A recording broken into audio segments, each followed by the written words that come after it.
Yeah. In fact, there was a research study that came out of France, and I don't know what year, but it's recent. It's pretty new. And that was looking at autistic women, autistic girls and women. And they found that 9 out of 10 autistic women were sexually assaulted before the age of 18. 9 out of 10. Mm. I was just, I cried. I cried Oh yeah, yeah, yeah. because It's we're talking that's nearly universal.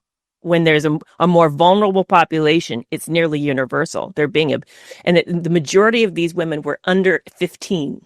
yeah, that's the kind of world we're living in, unfortunately. Yeah. It's probably been this way for the last 10,000 years. Yeah. Women are always seen as less than.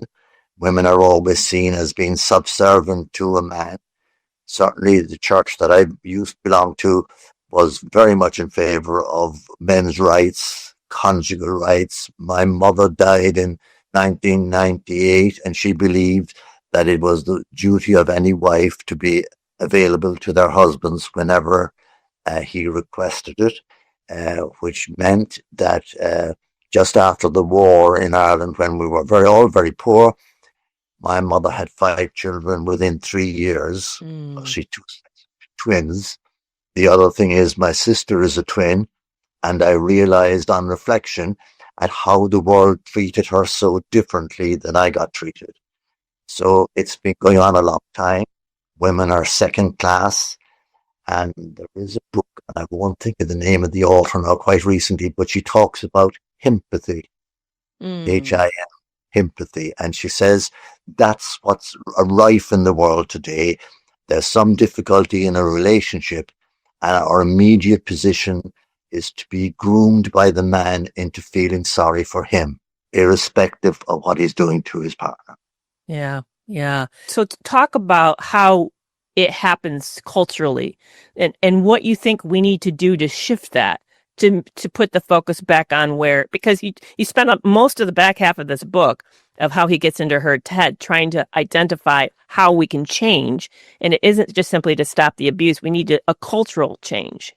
We need a cultural change, which, and I regret to have to say this, but I think the only people who will create that change are men. Yeah, I do too. And men are shirking the job. They won't do it. They're quite happy if their own particular circumstances are going okay. They don't want to engage with anybody else. They don't want to challenge other men who are abusive. And the only other way to change that is to change it in the law, where that we have a new law in Ireland. We're not sure how to use it yet, but it's called coercive control. And that has been criminalized. It's been taken out of family law and it's been put into the criminal courts. And some men have been prosecuted under coercive control. The difficulty at the moment is that it's still the whole process relies on the target woman to produce the evidence. Right. And women aren't skilled at doing that yet, but maybe with some effort, the women will begin to collate the evidence and produce the evidence, and then the sanctions will be appropriate.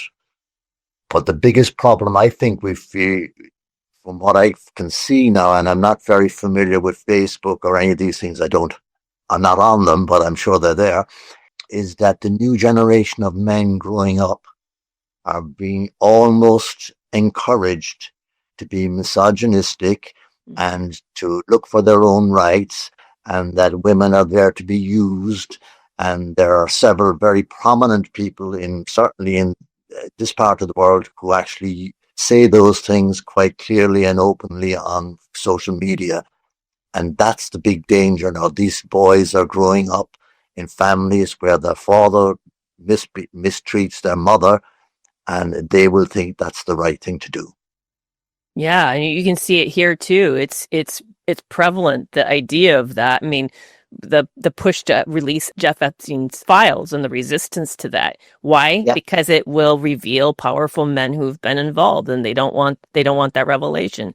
So Yeah, or even the P. Diddy trial, how he Mm, basically walked away with not hardly any of the charges.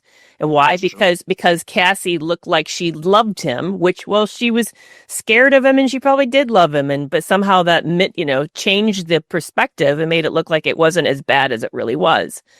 Yeah, we just I see a lot of victims walk into court and they're already behind the eight ball. As a woman, when you walk into court and you say he abused me, that there's the assumption, and I'd love to talk about this. That there's an assumption of full autonomy and full agency, like both partners have full control over themselves and their choices. But that's not actually what happens in these relationships. No, you're right. The belief is that it takes two to tango, so Hmm. everybody is equally responsible. But nobody has actually brought the legal system to learn. Nobody's tried to teach them. I tried to teach them here, and they wouldn't even allow me back into the colleges um, Mm. because nobody knows or nobody is prepared to accept that what men do at the beginning completely unbalances the whole process. Yeah, And without appearing to do anything in the first year or two of the relationship, they can control a woman's mind without actually ever being physically abusive or without actually while appearing to love her almost and while charming her. And but they've already gained access to her thinking and they use that then against her subsequently. And she finds that difficult to explain because she didn't know it happened in the first place. So exactly. if she goes to Exactly. court, she can't explain it. Yeah, yeah. I took your brainwashing scale at the back of that second relationship that I was in. And he, just to give you perspective, never physically touched me, never called me a bad name, didn't even scream at me.